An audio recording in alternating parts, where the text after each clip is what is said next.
I'm Jackson Miles, 37 years old, and I've always preferred a quiet, low-key life.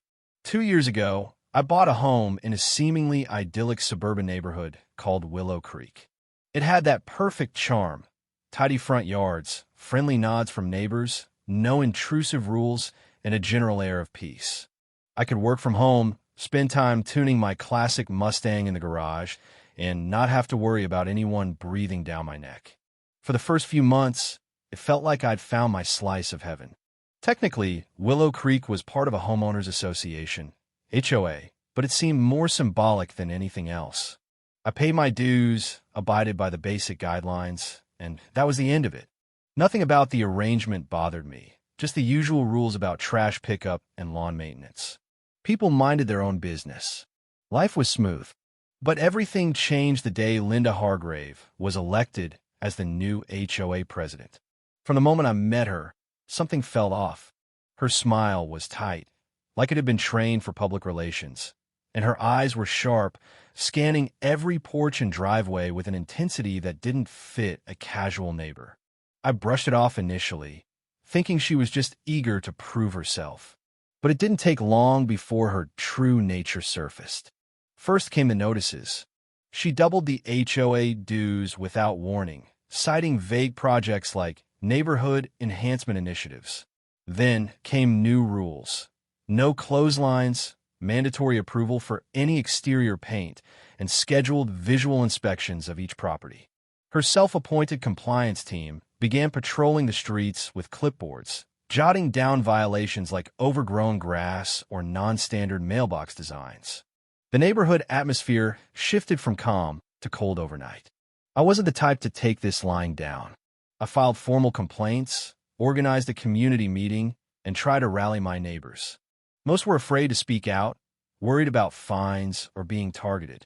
But I couldn't let this go. This wasn't just about HOA regulations. This was about the basic right to live peacefully without intimidation. Things escalated quickly. My recycling bin was cited for being out past noon on collection day. A shed that had existed before I even bought my house was suddenly non-compliant. And the kicker? A citation for excessive automotive activity. Apparently, working on my car was disturbing the visual integrity of the community. I fought back. I challenged every notice, demanded transparency about HOA spending, and petitioned for a vote of no confidence. The retaliation intensified. I started receiving anonymous flyers branding me a troublemaker. Members of Linda's committee walked past my property, taking photos, whispering among themselves.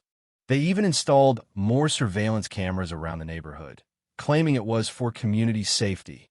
Then came the most surreal move yet: the creation of the Willow Creek Safety Patrol. Dressed in black polo shirts labeled security, this group of 4 volunteers, led by a man named Brent Lawson, began doing nightly patrols in a golf cart with flashing lights. Brent, a former night shift security guard at a strip mall and Linda's brother-in-law, appointed himself chief community officer. They conducted routine area sweeps, recorded license plates, and even flagged cars that looked out of place. One evening, they set up a makeshift checkpoint at the neighborhood entrance, waving down cars to question drivers about their destination. I refused to engage. I made it clear that any attempt to step onto my property would be met with legal consequences.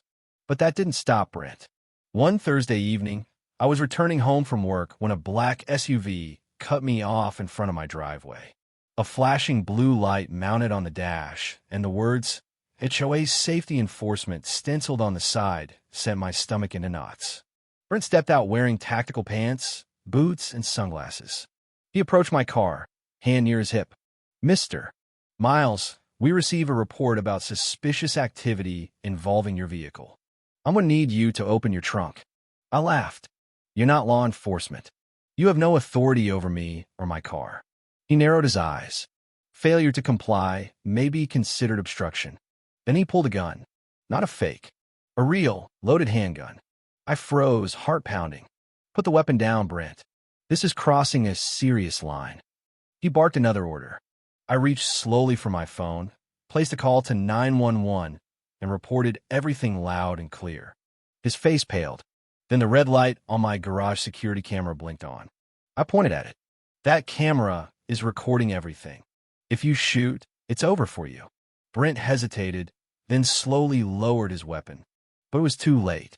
Within minutes, 2 real police cruisers boxed him in. Officers drew their weapons, and Brent was arrested on the spot. What followed was a legal unraveling of everything Linda had built. The police searched Brent's vehicle and found fake IDs, homemade HOA enforcement manuals, and logs of suspicious activity, including mine. He wasn't licensed to carry as a security professional. He'd been acting entirely on Linda's orders. A warrant for Brent's phone revealed damning messages from Linda. One read, "If Jackson won't comply, make him sweat. The gun is for show." Another, "He needs to learn that HOA rules aren't optional." The next morning, police questioned Linda. She feigned ignorance, claimed Brent misunderstood her. But the evidence spoke for itself. Her devices were seized, and an emergency HOA meeting was called. I filed a civil suit against Brent, Linda, and the HOA. So did 3 other neighbors. Allegations included emotional distress, invasion of privacy, and negligence. As the case gained traction, more residents came forward with their own stories of harassment and fear. Linda was suspended, then removed as HOA president. Brent pled guilty to multiple charges: assault with a deadly weapon, impersonation, and criminal intimidation. Linda faced charges of conspiracy and incitement. The court ruled in our favor. The HOA was ordered to pay over $500,000 in damages. Brent went to prison. Linda sold her house in shame and disappeared. 6 months later, Willow Creek is back to being a real community. The HOA was restructured. Rules were relaxed. Duas luaret. Apologies were made. I patched up the bullet den in my garage and added a sign beside the door. My home. My rules. Warrant required. Trespassers will be filmed and prosecuted. The cameras stay on. The neighbors smile again. And for the first time in a long time, I sleep with the windows open. Because freedom doesn't knock. It secures itself, camera by camera, line by line, court order by court order. And that will always outweigh any fake badge.